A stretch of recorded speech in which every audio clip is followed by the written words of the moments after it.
अगर आप एक ऐसे स्पीकर बनना चाहते हैं कि लाखों लोग आपको फॉलो करें, तो ये इंटरव्यू आपके लिए बहुत ज़रूरी है, बशर्ते कि आप अंत तक बने रहें।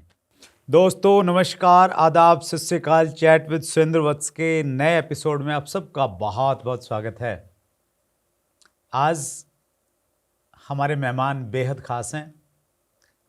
छत्तीसगढ़ रायपुर से पधारे हैं। सोशल मीडिया पे आपने उनको निश्चित रूप से सुना होगा, अगर नहीं सुना है तो ज़रूर सुनिए। बहुत अच्छे वक्ता हैं और मेरी अच्छे वक्ताओं की लिस्ट में उनका नंबर बहुत ऊपर आता है। तो आइए मिलकर स्वागत करें। सचिन अग्रवाल आज हमारे मेहमान हैं। थैंक यू सचिन जी, बहुत बहुत स्वागत है। Thank you sir, thank you.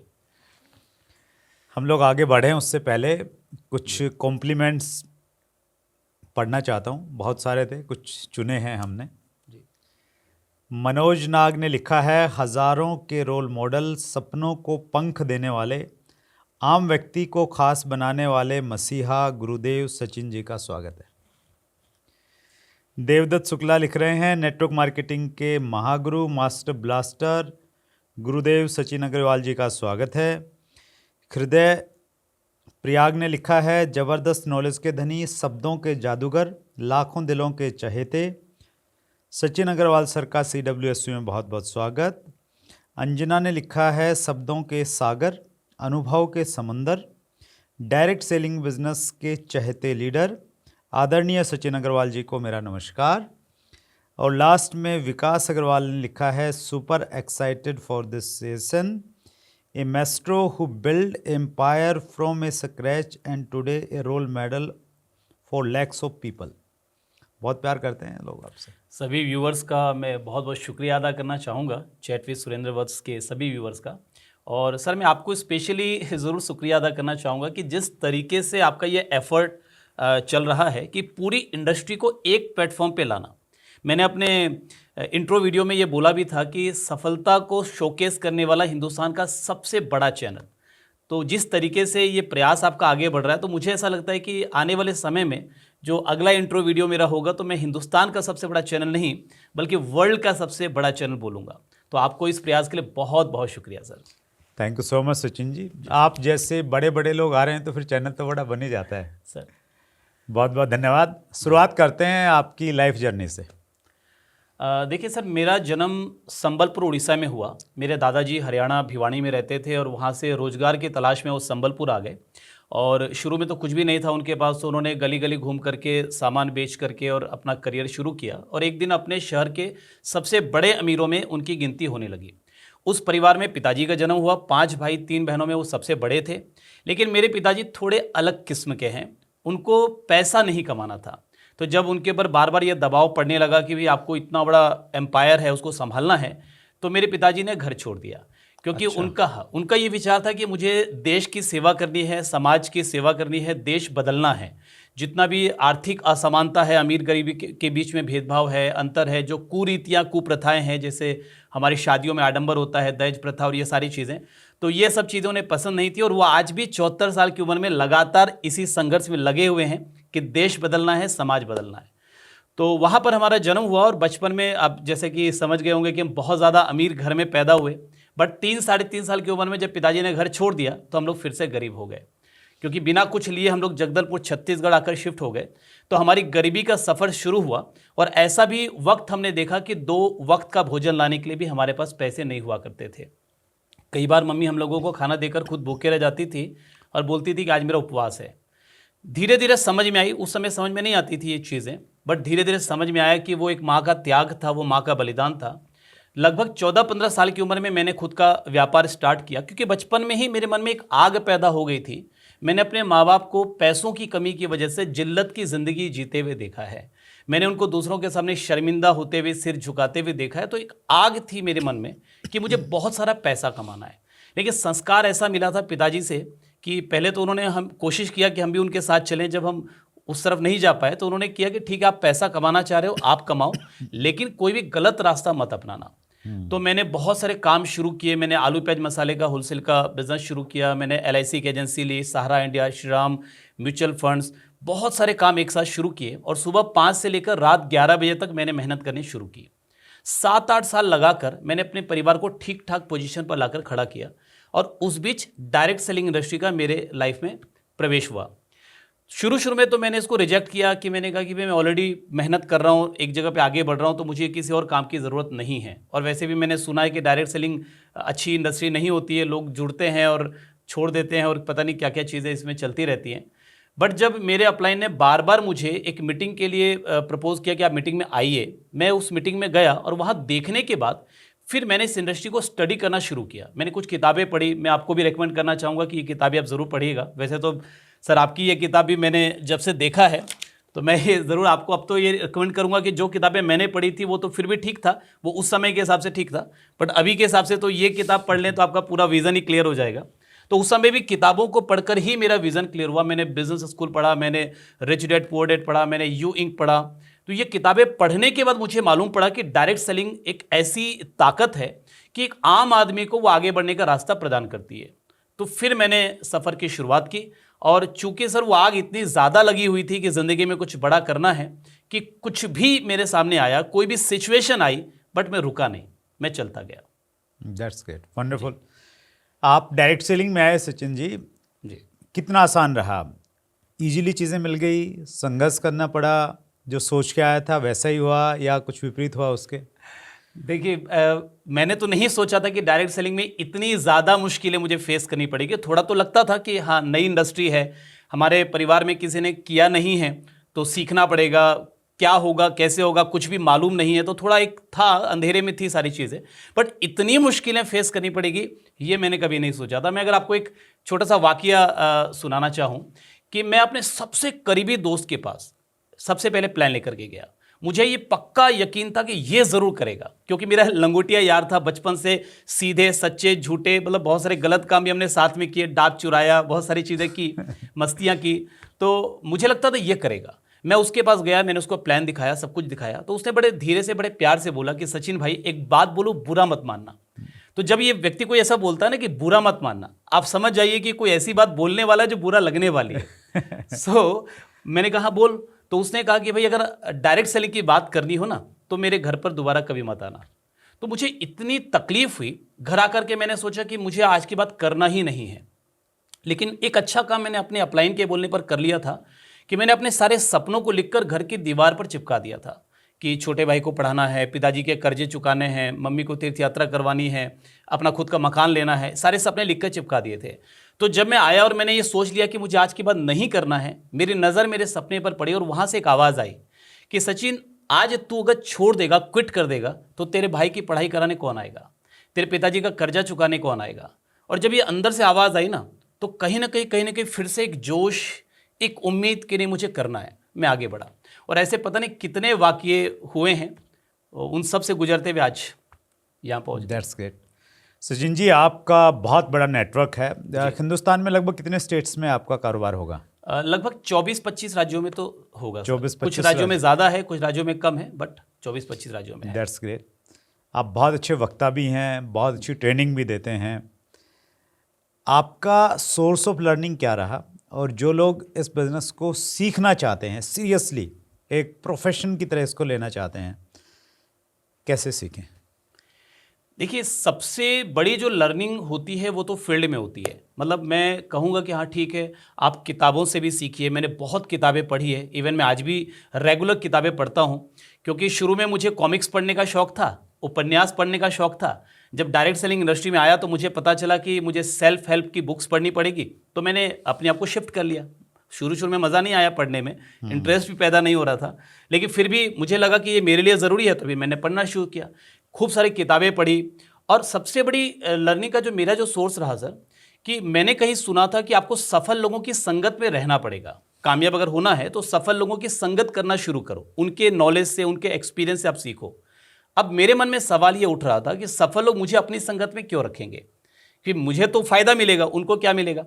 सो मैंने क्या किया, मैंने उनकी सेवा करनी शुरू की कि किसी का भी अगर प्रोग्राम होता था लीडर का, तो मैं उनका बैग पकड़ के चलता था, मैं उनकी रहने की व्यवस्था करता था, मैं उनके खाने पीने की व्यवस्था करता था, मैं उनकी जितनी सेवा हो सकती थी करता था। तो उनको लगता था कि मेरी उनको ज़रूरत है, ताकि उनका सब कुछ आराम मेंटेन हो सके, और इसी बहाने मुझे उनके साथ रहने का मौका मिलता था और मैं वहाँ से सीखता था। तो ये सारी चीज़ें सोर्स आप यूज़ करेंगे, लेकिन फील्ड से बड़ा गुरु कोई भी नहीं है। आप फील्ड में जब थपेड़े खाएंगे, जब वहाँ पर आपको मुश्किलें आएंगी, फिर आप सीखेंगे sir. That's great, wonderful Sachin ji. Rajat का प्रश्न है जी 5 साल से कोई डायरेक्ट सेलिंग कंपनी में है, अगर उसे सक्सेस नहीं मिल पा रही है, वो ज़िंदगी में डायरेक्ट सेलिंग में सक्सेस होना चाहता है, तो क्या करें? बहुत सारे लोग हैं, काम तो कर रहे हैं, वैसे परिणाम नहीं आ रहे जैसे वो चाह रहे हैं। देखिए, सबसे पहले तो मैं इनको इस बात के लिए अप्रिसिएट करना चाहूँगा कि 5 साल से इनको रिजल्ट नहीं आ रहे हैं, फिर भी ये इस इंडस्ट्री में ही कामयाब होना चाहते हैं। ये जो एक जिद है ना, ये बहुत ज़रूरी है। और दूसरी चीज़ है कि जब हम इनके कामयाबी को न हासिल कर पाने को एनालिसिस करें, तो कई सारे पहलू हो सकते हैं। बेसिकली ये काउंसलिंग का मैटर है कि बैठ करके समझना पड़ेगा कि आखिर प्रॉब्लम कहाँ पर हो रही है। बट मैं कुछ बिंदु ज़रूर बता देता हूँ ताकि वो चेक कर सके, आप चेक कर सकें कि किस तरह इनमें से कोई गलती तो आपसे नहीं हो रही है। तो पहली गलती हमसे क्या होती है कि 5 साल से आप डायरेक्ट सेलिंग इंडस्ट्री में हैं, तो क्या एक ही कंपनी में हैं या आपने कई कंपनियां बदली हैं? मेरे एक रोल मॉडल हैं डायरेक्ट सेलिंग इंडस्ट्री के, स्वर्गीय श्री सतीश पंडित जी। वो एक बड़ा अच्छा किस्सा सुनाया करते थे कि एक व्यक्ति ने कोई अपराध किया, उसको सजा हुई, और सजा में ये बोला गया कि आप या तो जो है 100 प्याज खा लो या 100 जूते खा लो। तो उसने कहा जूते तो कौन खाएगा, तो अपन प्याज खा लेंगे। शुरुआत हुई। अच्छा, नियम एक और ये भी रखा गया कि अगर आप बीच में, अगर सजा के बीच में बदलना चाहते हैं, तो आपको वापस गिनती 1 से शुरू करनी पड़ेगी। सो उसने प्याज से शुरुआत की, 5, 10, 15, 20, 25, 30 होते होते उसकी आंखों में से पानी निकलने लगा। वो बिल्कुल परेशान हो गया। उसने कहा प्याज नहीं खाया जा सकता, मैं जूते खा लूंगा। तो गिनती तो फिर 1 से शुरू करनी पड़ेगी। अब वो 1 से गिनती शुरू हुई, जूते शुरू हुए, 5, 10, 15, 20, 25, 30, पूरा बदन दुखने लगा। उसने कहा नहीं नहीं, जूते खाना संभव नहीं, मैं प्याज ही खा लूंगा। लेकिन फिर गिनती तो 1 से शुरू करनी पड़ेगी। तो ऐसा होता गया और एक समय ऐसा आया कि वो 100 जूते भी खा चुका था, 100 प्याज भी खा चुका था, मगर सजा अभी तक कंप्लीट नहीं हो पाई थी। तो पहला तो ये चेक करना पड़ेगा कि क्या आप कंपनी बदल तो नहीं रहे। किसी भी कंपनी की गहराई में आप जाएंगे तो ही आपको सफलता मिलेगी।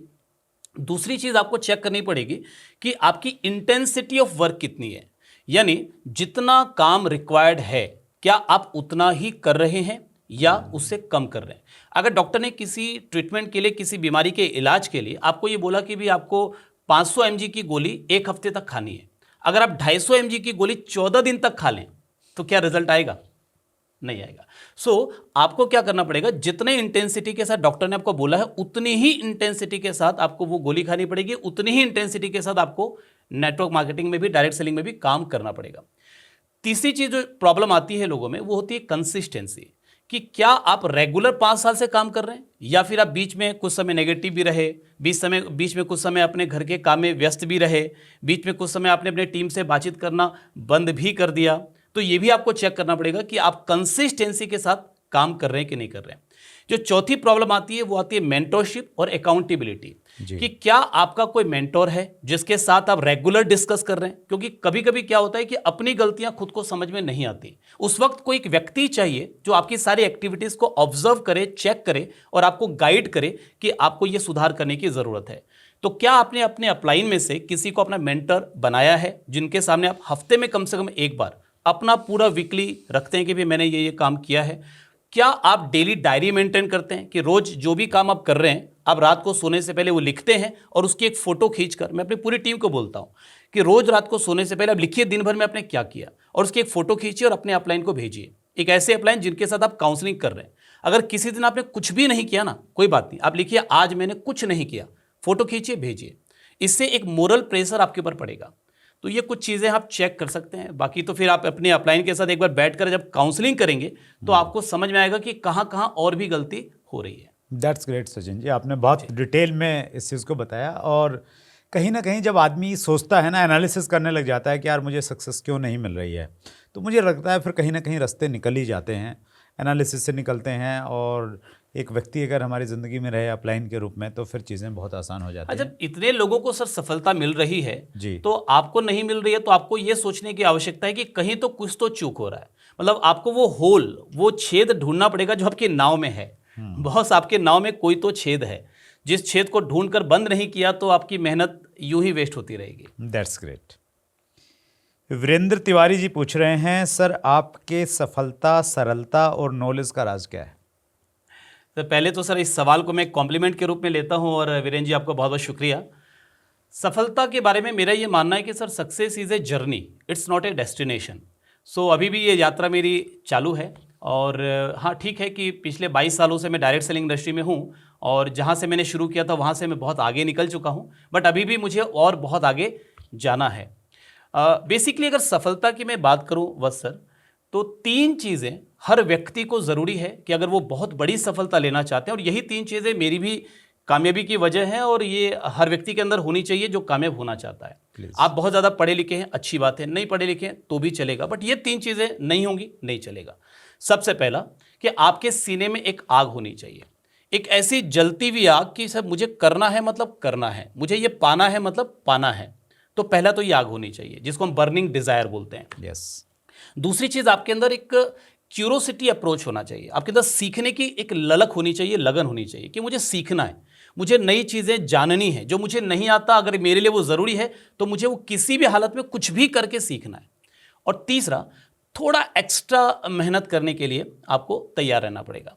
जितनी मेहनत में आज आपका काम चल रहा है, रोजी रोटी चल रही है, घर चल रहा है, उतनी ही मेहनत में आप चाहेंगे कि मैं एक बड़ी सफलता ले लूं तो ये पॉसिबल नहीं है। आपको थोड़ा एक्स्ट्रा मेहनत करना पड़ेगा, थोड़ा दर्द एक्स्ट्रा लेना पड़ेगा, थोड़े सेक्रीफाइसेस करने पड़ेंगे।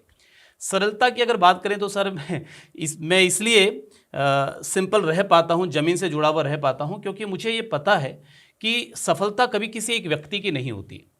उस सफलता में बहुत सारे लोगों का योगदान होता है, मेरी टीम की मेहनत है इसमें, मेरे अपलाइन का गाइडेंस है, मैंने उन सभी गुरुओं से जिनसे सीखा है वो है, मैंने आपसे भी बहुत कुछ सीखा है, तो ये भी मेरी एक सफलता का एक बहुत बड़ा पार्ट है, मैंने कई किताबों से सीखा है। और इसके अलावा सर जाने अनजाने, डायरेक्ट और इनडायरेक्ट, प्रत्यक्ष और अप्रत्यक्ष, कई ऐसी चीज़ों का योगदान आपकी कामयाबी में होता है कि जिसका अगर आपको एहसास रहे ना तो आप बिल्कुल सिंपल, बिल्कुल सरल रहेंगे। जैसे मैं आपको एक एग्जांपल देता हूं कि मान लीजिए मेरी टीम का एक बंदा जो कि पूरी तरह नेगेटिव हो चुका था, जो छोड़ने ही वाला था डायरेक्ट सेलिंग इंडस्ट्री को, वो अचानक से छोड़ने से ठीक पहले किसी एक सेमिनार में गया। उस सेमिनार के जो स्पीकर आए थे उनकी स्पीच सुनकर वो वापस मोटिवेट हुआ, उसने मेहनत बढ़ा दी और वो टेक्निकल अचीवर बन गया, वो कामयाब हो गया। अब मेरे बिजनेस में उसका भी बिजनेस शामिल है, तो कहीं ना कहीं मेरी कामयाबी में उस स्पीकर की स्पीच का भी तो रोल है, वो सेमिनार जिन्होंने ऑर्गेनाइज किया उनका भी तो रोल है। तो जब मुझे इस बात का एहसास रहता है कि इतने सारे लोगों की वजह से मुझे सफलता मिली है, क्या बात है। तो मैं सिंपल रह पाता हूं। और फिर भी सर देखिए, थोड़ा ईगो तो आएगा, थोड़ा अहंकार तो आएगा, और डायरेक्ट सेलिंग इंडस्ट्री में इतना प्यार मिलता है, इतना सम्मान मिलता है, इतनी इज्जत मिलती है, इतना पैसा मिलता है कि अहंकार आता ही है। तो उस अहंकार से बचने के लिए, उस ईगो से बचने के लिए मैं 3 काम रेगुलर करता रहता हूं। तो मैं एक पहला काम करता हूं सर कि मैं किताबें पढ़ता रहता हूं, नॉलेज लेता रहता हूं, जिससे कि किताबों में कभी ना कभी कोई ना कोई एक ऐसी लाइन मिल जाती है जो उस समय तक जितना अहंकार जमा हुआ उसको पिघला देता है।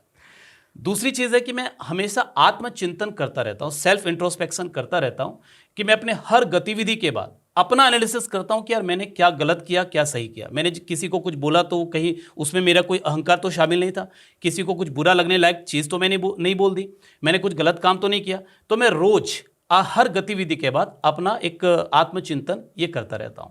और तीसरी चीज़, मैं नए लोगों की प्रोस्पेक्टिंग करता रहता हूं, नए लोगों को प्लान शो करते रहता हूं, अपने प्रोस्पेक्ट और लोगों के प्रोस्पेक्ट भी। क्योंकि क्या होता है सर कि नए व्यक्ति को कोई मतलब नहीं है कि आपका लेवल क्या है, आपकी इनकम क्या है, आप कैसी लाइफ स्टाइल जी रहे हैं डायरेक्ट सेलिंग की वजह से। उसको अगर ना बोलना है तो वो ना ही बोलेगा, बुरे शब्दों में बोलना है तो वो बुरे शब्दों में ही बोलेगा। तो मुझे आज भी रिजेक्शन मिलते हैं, ऐसा नहीं कि 100% किसी को भी यस नहीं मिलता, मुझे आज भी मिलते हैं। बट जब कोई रिजेक्शन मिलता है ना, तो मेरा जो अहंकार पनप रहा होता है वो तुरंत पिघल जाता है कि यार सचिन, तुझे भी और सीखने की ज़रूरत है, तुझे आज भी लोग ना बोलते हैं। दैट्स ग्रेट, वंडरफुल सचिन जी। जी, अगला प्रश्न मैं ले रहा हूँ, ये प्रश्न है SK वर्मा का। हम नेटवर्कर कैसे रूटीन फॉलो करें ताकि हम एक अच्छी टीम मैनेज कर पाएँ, और टीम को कैसे रूटीन में ढालें, क्योंकि सब फ्रीडम वाले लोग रहते हैं तो रूटीन बन नहीं पाता है। एक्चुअली सर बचपन से ही हम लोगों को एक आदत रही है कि जब तक ऊपर से डंडा नहीं पड़ता है ना, तब तक हम काम नहीं करते हैं। हम स्कूल क्यों जाते थे? सबसे शुरू में हम स्कूल नहीं जाना चाहते थे, बट हम क्यों स्कूल जाने लगे? क्योंकि हमको घर से भी डांट पड़ती थी, नहीं जाते थे तो स्कूल से भी डांट पड़ती थी, तो जाने लगे। होमवर्क क्यों करते थे? कि टीचर का डंडा पड़ेगा। फिर जब बड़े होकर जॉब ज्वाइन कर ली कई लोगों ने, तो इसलिए जॉब पे जाते थे कि बॉस का डंडा पड़ेगा। अब प्रॉब्लम क्या है सर कि डायरेक्ट सेलिंग इंडस्ट्री में डंडा तो कोई पड़ता नहीं, क्योंकि अपलाइन आपका बॉस तो है नहीं। सो वो सबसे बड़ी प्रॉब्लम है। तो मुझे लगता है यहां पर भी आपका बॉस तो होना चाहिए। सो मेरा मानना है कि कैलेंडर इज योर बॉस। आप अपने कैलेंडर को अपना बॉस बना लीजिए, यानी आप अपने रूटीन को इतना पैक कर लीजिए, 2 घंटा 3 घंटा 4 घंटा लगाइए, फोन कॉल कीजिए, अपॉइंटमेंट बुक कीजिए। कम से कम अगर आप बिगिनर हैं तो कम से कम 1 हफ्ते का आपका कैलेंडर पूरा पैक होना चाहिए कि 5 बजे इससे मिलना है, 6 बजे इससे मिलना है, 7 बजे इससे मिलना है, 8 बजे इससे मिलना है। और अगर आप एडवांस लेवल पर आ गए हैं तो फिर आपका 15 दिन का कैलेंडर बुक होना चाहिए, 1 महीने का होना चाहिए, 2 महीने का होना चाहिए। मेरा तो आज 1-1 साल बाद का जो शेड्यूल है वो भी कई शेड्यूल आज से बुक है। तो कैलेंडर में जब तारीखें डली हुई है, जब अपॉइंटमेंट डला हुआ है और फिर आपको ये मालूम है कि मुझे अपॉइंटमेंट कैंसिल नहीं करना है, फिर आप काम करेंगे और रूटीन को फॉलो करेंगे। और टीम के साथ भी आपको यही करना है। टीम के साथ भी आप बैठिए 2 घंटा 3 घंटा और उनके साथ उनका पूरा कैलेंडर अगले 1 हफ्ते का सेट करवा दीजिए। That's great. और ये एक ताकत भी हमारी इंडस्ट्री में जी कि कोई आपका बॉस नहीं है, इसलिए कुछ लोग 24 घंटे में 18 20 घंटे भी काम करते हैं। और कोई बॉस नहीं है तो इस वजह से कुछ लोग मुश्किल से 2-4 घंटे काम करते हैं और कहते हैं कि मैं इतने सालों से इस इंडस्ट्री का पार्ट हूँ। सेकंड कैटेगरी में ज़्यादा लोग होते हैं। ज़्यादा लोग हैं। Yes that's great. आपके पास बहुत सारा तजर्बा है सचिन सर। एक लास्ट प्रश्न मैं आपसे पर्सनली पूछना चाहता हूँ, क्योंकि आप मेरे फेवरेट स्पीकर्स की लिस्ट में आपका नंबर बहुत ऊपर आता है। एक अच्छा स्पीकर बनने के लिए क्या क्या करना चाहिए व्यक्ति को?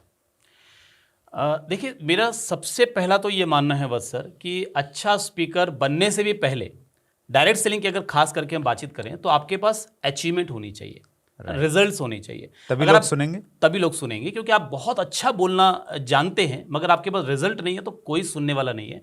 अगर आपके पास रिजल्ट है और आप थोड़ा कम भी बोलते हैं ना, तो भी लोग आपको सुनने के लिए ज़रूर आएंगे। और जैसे जैसे रिजल्ट आता है ना, तो रिजल्ट वैसे वैसे आते आते आप बोलना भी सीखते चले जाते हैं। तो पहली चीज़ तो ये है।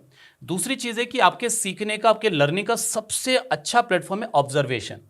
आप क्लियरली ऑब्जर्व कीजिए जिन स्पीकर्स को आप अच्छा स्पीकर मानते हैं, जिनकी मीटिंग में, ट्रेनिंग में बैठकर आपको अच्छा लगता है, आप उनकी ट्रेनिंग में ध्यान से बैठकर देखिए उनका बॉडी लैंग्वेज कैसा हो रहा है, वॉइस मॉड्यूलेशन कैसा है, कब वो पिच को ऊपर लेके जाते हैं, कब वो पिच को डाउन लेके जाते हैं, कब वो आई कांटेक्ट बनाते हैं, कब वो पब्लिक के बीच में जाते हैं, कब वो वापस स्टेज पर खड़े हो जाते हैं, उनका कौन सा एक्शन आपको अच्छा लग रहा है, कौन सा एक्शन आपको अच्छा नहीं लग रहा है, क्योंकि उनमें भी कुछ कमियां हो सकती हैं। तो जो कमियां हैं उनको छोड़ना है, जो अच्छी चीज़ है उसको आपको अपनाना है। तो आपका ऑब्जर्वेशन आपका सबसे बड़ा लर्निंग का प्लेटफॉर्म होगा। दैट्स ग्रेट, वंडरफुल सचिन जी। जी और इन सारी चीज़ों को ऑब्जर्व करते हो इसलिए आप इतने अच्छे वक्ता हैं। और मैं ये चाहूँगा कि आप में से कुछ लोग जो अच्छे वक्ता स्पेशली बनना चाहते हैं वो सचिन जी को जरूर फॉलो कीजिए। सचिन जी का कुछ कहाँ ज़्यादा एक्टिव रहते हैं? फेसबुक पे, यूट्यूब पे? यूट्यूब पर मेरा चैनल है सचिन अग्रवाल के नाम से, और उसमें भी ज़्यादा तो नहीं लेकिन 50 के सब्सक्राइबर हैं, और वहाँ पर मेरे रेगुलर वीडियोस अपलोड होते हैं। चलिए वहाँ फॉलो कर सकते हैं। और अभी मेरा एक मॉर्निंग मास्टरी कोर्स भी मैंने लॉन्च किया है, जो डायरेक्ट सेलिंग इंडस्ट्री में नहीं भी हैं उन तक भी मैं पहुँचना चाहता हूँ, क्योंकि मेरा जो मिशन है, मेरा जो टारगेट है सर, इस इंडस्ट्री ने ही, डायरेक्ट सेलिंग इंडस्ट्री ने ही मेरा टारगेट, मेरा विज़न ऊपर बड़ा बनाया है कि मेरा टारगेट है 2030 तक मुझे 1 करोड़ लोगों की ज़िंदगी में वैल्यू ऐड करना है, और अपनी लाइफ टाइम में मुझे कम से कम 100 करोड़ लोगों की ज़िंदगी में वैल्यू ऐड करना है। That's great Sachin ji. निश्चित रूप से आप सचिन जी को फॉलो कर सकते हैं। बहुत शानदार वक्ता हैं, बहुत अच्छा कंटेंट रहता है। एक इंटरव्यू में तो सचिन जी समाया नहीं जा सकता। जल्दी फिर मुलाकात करेंगे और इसी प्रकार इंडस्ट्री को आगे लेके जाएंगे जी। दिल की गहराई से बहुत बहुत धन्यवाद सर। आपका भी बहुत बहुत शुक्रिया। जिस तरह से आप ये काम कर रहे हैं ना, तो मैं एट लास्ट एक ही चीज़ बोलना चाहूँगा कि काश कि वो दिन बहुत जल्द आएगा, वो तो मुझे पता आना ही है, लेकिन बहुत जल्द आए जब मैं ये बोल सकूँ कि ये जो चैनल है ये वर्ल्ड का सबसे बड़ा चैनल है। That's great. और हम भी बहुत जल्दी ये बोलना चाहेंगे कि आज हमारे मेहमान इंटरनेशनल स्पीकर सचिन अग्रवाल हैं। Thank you sir, thank you. और लास्ट में सर अगर आप इजाज़त दें, हाँ प्लीज़ प्लीज़, तो मैं ज़रूर अपनी तरफ से रिकमेंडेशन करना चाहूँगा कि ये जो किताब है, मैं अभी बैठकर इसके कुछ पन्ने पलट कर देख रहा था, तो मुझे ऐसा लगता है कि वाकई में मतलब सर माइंड ब्लोइंग बुक आपने लिखी है। मतलब कैसे आपके दिमाग में इतना आइडियाज़ आया। और मैं जब बुक्स पढ़ रहा था तो मुझे ऐसा लगा बैठे बैठे बाहर में कि मुझे लगा कि ये एक्चुअल में कहीं पर भी आपको किताबी ज्ञान के रूप में ये नहीं मिल सकता, आपका एक्सपीरियंस यहाँ पर झलक रहा है। वही है, बस ये सब कुछ वही है। जी जी, thank you sir, thank you. वो कहते हैं ना कि कहीं की ईंट कहीं का रोड़ा, भानमती ने कुंबा जोड़ा, तो वैसे वाला नहीं है ये। जी, बिल्कुल पूरा 22 साल का तजर्बा इसमें मैंने डाला है। Great sir, great. और जिस चीज़ की एक ज़रूरत थी इंडस्ट्री को, वो देने का प्रयास किया है। और आप जैसे बड़े लीडर अगर इसको रिकमेंड कर रहे हैं तो फिर तो निश्चित रूप से डायरेक्ट सेलर्स को इसका लाभ होगा। बहुत बहुत धन्यवाद Sachin ji. Super sir, Thank thank you sir. So ये थे सचिन अग्रवाल, 22 साल से डायरेक्ट सेलिंग इंडस्ट्री में हैं, रायपुर छत्तीसगढ़ से हमारे बीच में पधारे।